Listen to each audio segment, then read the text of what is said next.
tetrahedron. Tetrahedron is a Greek word that means four faces. Tetra, four, and hedron, faces. So these four triangular faces complete a perfect system that is the basic structure of the entire universe. As tiny as you go to the entire universe, when you go deeper into every structure or anything that exists in the universe, what you will find is a tetrahedron. So all the particles, vibration, everything organize itself in this structure because it's the most relaxing structure for the universe, because everything can rely to one another. Without one of those lines or one of those nodes, it can move without any purpose and direction. But with the fourth one, it creates a perfect structure that contains energy in a locked circuit. This idea of the tetrahedron creates what we have seen in many cultures, which is the triangle with one dot in the middle, or the triangle with another triangle opposite to it inside. This is the symbol that we all know as the triangle with an eye in the center, which is the eye of God.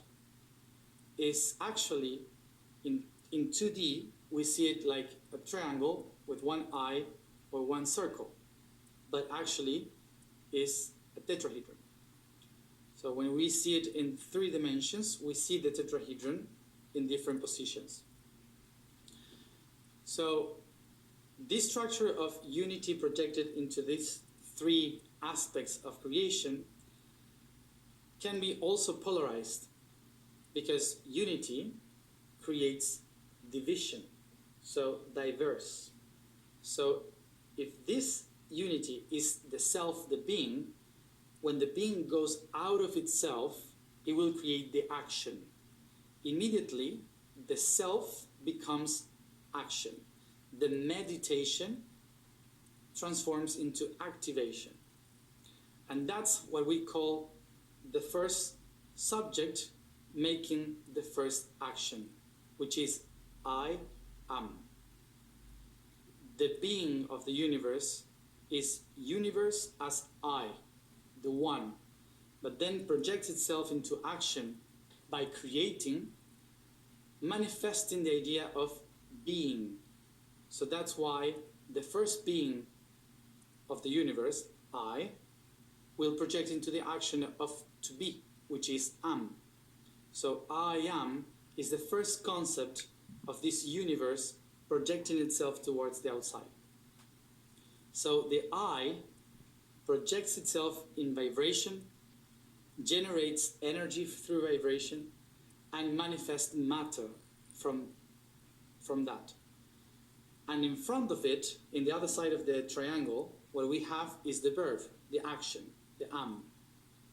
And that verb, what it does is to also try to reach back the Trinity. So it creates another kind of Trinity. And this Trinity will be through actions, through activities. So the one related to vibration is what we call love. The one related to energy is what we call wisdom. And the one related to matter is what we call will.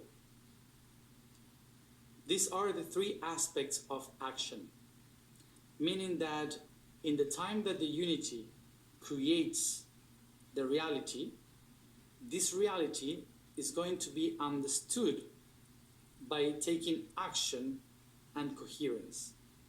These 3 different aspects, which is love, wisdom, and will, are the 3 actions that needs to be taken in order to find coherence.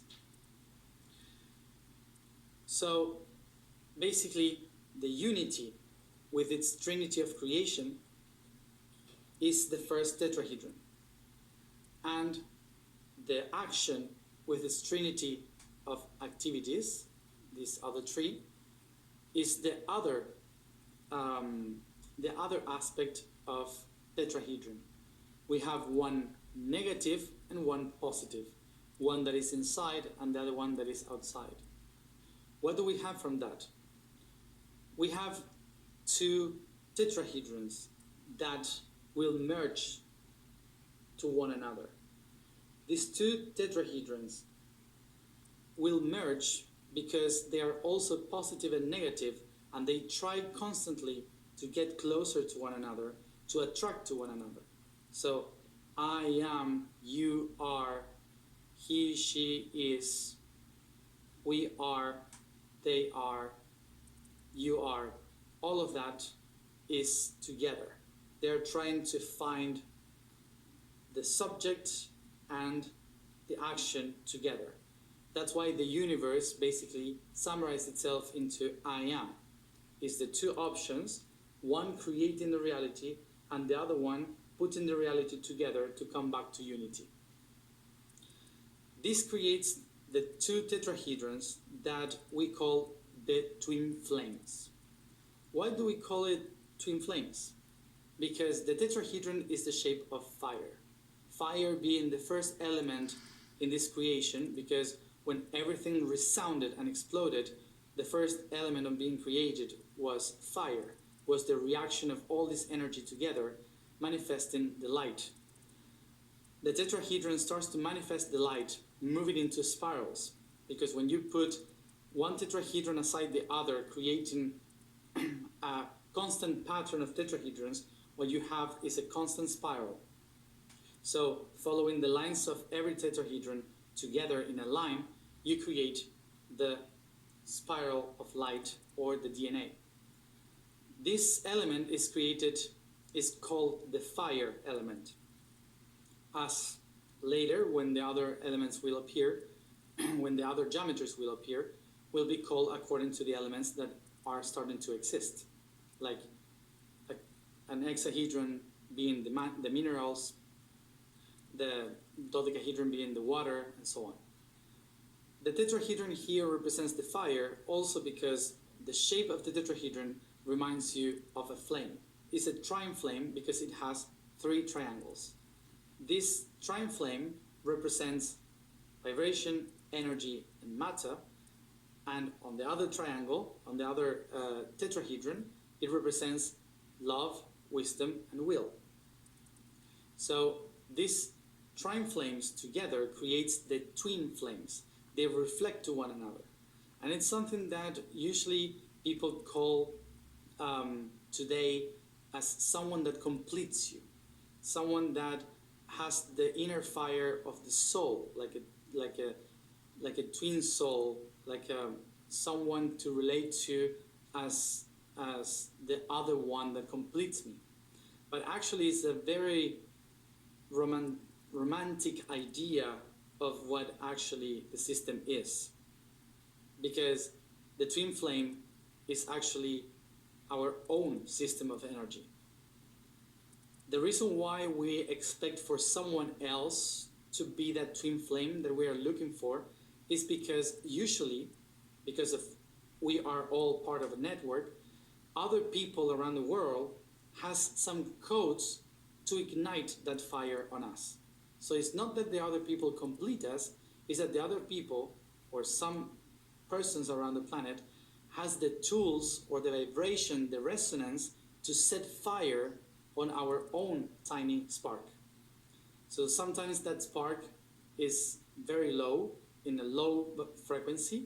So we need a high frequency from someone else to tune us up and rise up the fire. That's why we relate others with that twin flame that makes us fall in love or feel love as a partner, but actually is because the other person is igniting that fire that we have within, which is this potential of connecting these two tetrahedrons together. So the twin flame is actually what we call the vehicle of the I am. It's a vehicle of the divine that makes everything possible. All the potentialities are encoded into this Merkaba. These two tetrahedrons together when they spin, they create a toroid. They create a structure that manifests a magnetical field that holds everything that is around towards the center. So when we are talking about a Merkaba, we can understand then that this function can be also represented by molecules of carbon, molecules of water, molecules of any other chemical, silica or whatever, that creates our reality. So there are different compositions that together they create a new being, they create a new reality. So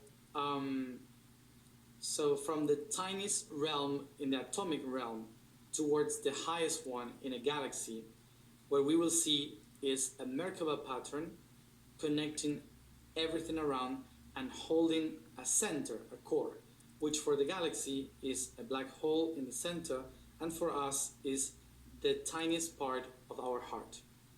It's like a black hole or a point of void where all the forces that has been created goes towards it, and because they neutralize in that center, in that third aspect between the positive and the negative, so it neutralizes all the forces and we don't see any light, we just see a deep void of peace and balance. This is how basically the Merkaba is formed in the reality.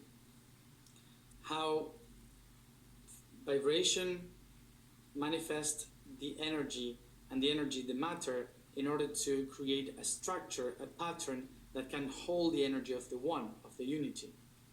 And this Trinity is the one creating all the different options of life that then eventually will act with the